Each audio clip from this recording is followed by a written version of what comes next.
بسم اللہ الرحمن الرحیم۔ بڑے جانور کے اندر زیادہ سے زیادہ 7 آدمی شریک ہو سکتے ہیں۔ پھر ان کے اندر کچھ شرائط ہیں۔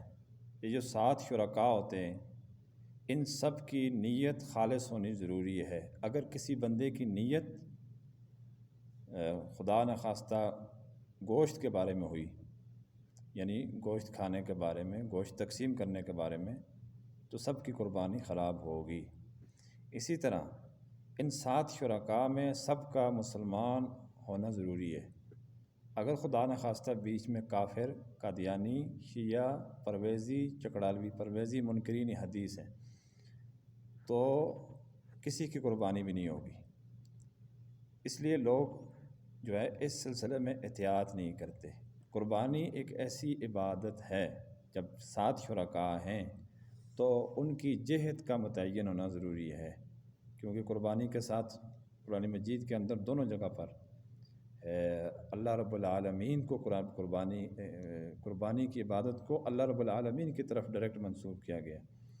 پہلی آیت سورۃ انعام کی آخری آیات میں سے قُلْ إِنَّ صَلَاتِي وَنُسُكِي وَمَحْيَايَ وَمَمَاتِي لِلَّهِ، آپ فرما دیجئے کہ بے شک میری نماز، میری قربانی، میری زندگی، میری موت اللہ رب العالمین کے لیے ہے۔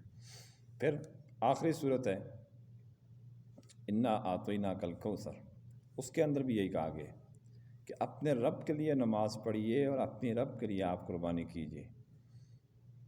تو اب جب 7 شرکاء ہوتے ہیں، ان میں سے ظاہر ہے کسی ایک کی نیت خراب ہوگی یا کسی ایک کے اندر اسلام نہیں ہوگا تو سب کی قربانی پر فرق پڑے گا۔ اس لیے احتیاط بہت ضروری ہے۔ یہ جو فتنہ قادیانیت ہے، فتنہ شیعت ہے، رافضیت، ان سے تو بہت زیادہ احتیاط کی ضرورت ہے، کیونکہ یہ اپنے آپ کو مسلمان ظاہر کرتے ہیں۔ آپ کو پتہ بھی نہیں چلے گا کہ یہ آستین کا سانپ ہے۔ اور پاکستان ایسا ملک ہے جہاں ہر قسم کے لوگ رہ رہے ہیں، ہر قسم کے۔ تو اس لیے ایک مسلمان کو احتیاط کرنی اس سلسلے میں بہت ضروری ہے کہ اس کی قربانی خراب نہ ہو۔ گوشت کی نیت بھی یہ درست نہیں، کسی کی گوشت کھانے کی نیت ہوئی۔ اسی طرح کوئی کافر ہوا تو وہ بھی درست نہیں۔ کیوں؟ اس لیے کہ قربانی جو ہے، قربانی یہ نہ گوشت کے لیے ہے اور نہ اس کے اندر اسلام کے علاوہ کسی مذہب کی گنجائش ہے۔ کیوں؟ دراصل یہ قربانی جو ہوتی ہے، یہ عملاً تو قربانی نظر آ رہی ہے ہمیں، لیکن یہ اللہ تعالیٰ کے حکم کے مطابق بندہ دراصل جانور کے اوپر چھری پھیر کے وہ عملاً یہ بتا رہا ہوتا ہے کہ میں اللہ تعالیٰ کے حکم پر اپنی ہر خواہش قربان کروں گا۔ اب آپ اس پر واقعہ سنیں۔ حضرت ابراہیم علیہ السلام بڑی عمر میں تھے، ان کے اولاد نہیں تھی۔ جب اللہ تعالیٰ نے اسماعیل علیہ السلام جیسے فرزند عطا فرمائے، اور وہ بھی پیغمبر، اور جب 12-13 سال کے ہوئے تو اللہ تعالیٰ نے ان کا امتحان لیا، ابراہیم علیہ السلام کا امتحان لیا کہ آپ اس بیٹے کو میرے حکم سے ذبح کریں، جیسا کہ وہ قرآن مجید میں سورۃ صافات میں واقعہ آتا ہے۔ تو یہ قربانی کا اصل فلسفہ ہے، اصل اس کا جو پس منظر ہے وہ یہ ہے کہ یہ تو ابراہیم علیہ السلام کا وہ امتحان لیا گیا تھا، پھر تبادلے کے طور پر جانور آ گیا تاکہ اولاد تو بچ گئی، تو جانور کی قربانی سے، یعنی مالی قربانی سے، کوئی بندہ بھی جو صاحب استطاعت ہے وہ پیچھے نہ رہے۔ اسی لیے حدیث مبارکہ کے اندر جناب نبی کریم صلی اللہ علیہ وسلم کے بارے میں آتا ہے کہ صحابہ نے پوچھا، یا رسول اللہ ما ھذ الاضاحی، یہ قربانی کیا ہے؟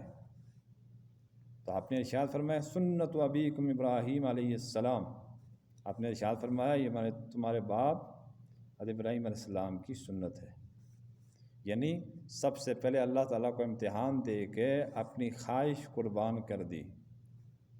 اب ہمیں چاہیے کہ ہم اس پر شکر ادا کرتے ہوئے ہم بھی اپنی خواہش کو قربان کریں۔ خدا نخواستہ بیٹے بیٹیاں قربان کرنی پڑتی تو ہمارے لیے کتنی مشکل ہوتی.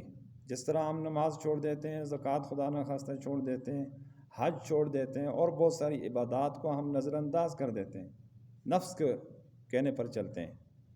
تو خدا نخواستہ اگر اولاد قربان کرنی ہوتی تو کون بندہ قربان کرتا؟ ابراہیم علیہ السلام نے تو کر دی قربان.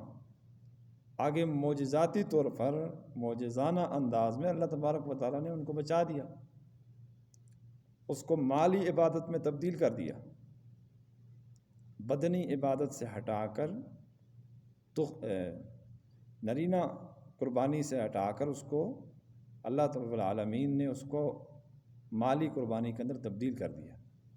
اب مالی قربانی سے کسی مسلمان کو بھی صاحب استطاعت کو پیچھے ہٹنا جائز نہیں. تبھی تو نبی کریم صلی اللہ علیہ وسلم نے حدیث میں ارشاد فرمایا ہے، من وجد ساعة لأن يضحي فلم يضحي فلا يحضر مصلانا فلا يقربن مصلانا. جو صاحب استطاعت ہونے کے باوجود قربانی بخل کی وجہ سے نہیں کرتا، اس کو چاہیے کہ ہماری عیدگاہ کے قریب نہ آئے. کتنی بڑی محرومی کی بات ہے، کتنی بدنصیبی کی بات ہے. اللہ تعالیٰ سے خیر مانگنی چاہیے، ہم سب کو عافیت مانگنی چاہیے.